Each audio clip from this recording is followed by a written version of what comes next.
Hey Facebook, I know some of you are probably not even watching at the moment, but I wanted to go live because I had some time and I wanted to actually do a live broadcast of how to actually support your man.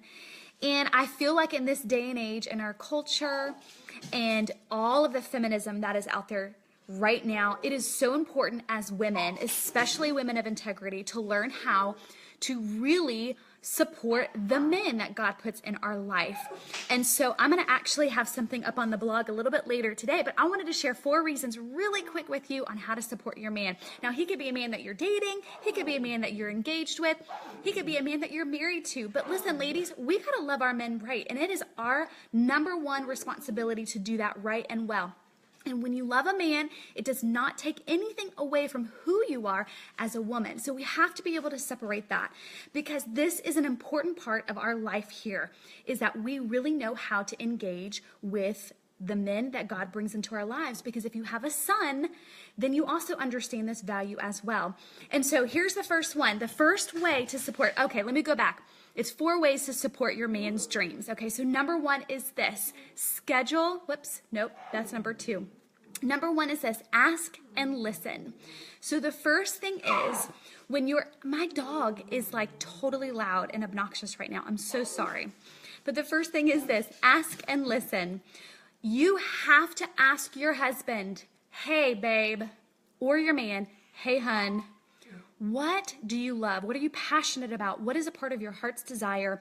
What do you dream about? What do you ultimately want to fulfill? You cannot assume that your man knows how to actually tell you those things or even will share you those things.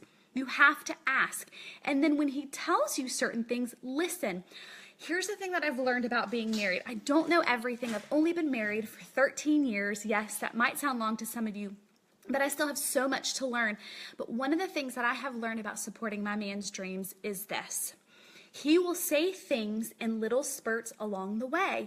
And when he does, I have learned to write them down or to really remember them. He will not come out and say to me, babe, this is my dream. Because guess what? Things change. Seasons evolve. But what I have learned is that when I do listen to him, I really gather a sense of what God is doing in his life and what God is speaking to him specifically. And I write things down.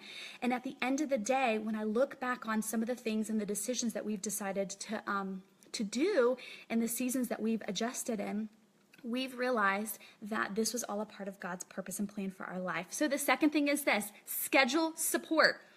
You have to be intentional about scheduling time to support your man's dreams. Listen, if he wants to write a book, if he wants to go and take a class, if he wants to learn a new trade, go back to school, start a nonprofit, open up a business, you have to be super intentional about supporting him. If that means he needs a certain amount of hours every day or even on the week to really support that, be intentional about it. I can guarantee you it will do wonders for your relationship and you will reap all the benefits as well. This is for the ladies. Men, you can watch this as well. This is for you too. The second thing is let him fail. Okay? I don't know any man that is perfect. Not one man I have ever met that I have totally respected and admired is ever perfect. And that's okay. And we as women have to be able to support our men in their moments of weakness and when they fail. Because guess what? If you have ever attempted anything large and wonderful and huge, you have to remember that you will fail also. And the greatest indicator of success is not how many times you fail. The greatest indicator of success is how many times you get back up when you have failed. And so schedule support. Let's let him fail. Let him have an opportunity to try things and get it wrong and get it right. Don't criticize him. Don't allow him to be perfect at whatever it is he wants to attempt in his life. And so the last thing is this. He's a man first. Don't forget that he is a man first. And so here's what I mean by that. So that way you can kind of understand it. When I married my husband, Jason, I did not marry him because of his 5-year plan, because of his 401k. He didn't have one, by the way. Don't tell him I said that. But I did not marry him for any of those things. I married him because he was a man first. Everything that was already inside of him, I loved and I still love, and I have to remind myself those are the things that matters at the end of the day. Your man will not do things right. There will times where he will struggle and he will fall and he will hit seasons of strength and he will hit seasons of weakness. But what does not change is who he is. He is still a man first. And it's our opportunity as women to really believe, honor, support, and cherish that.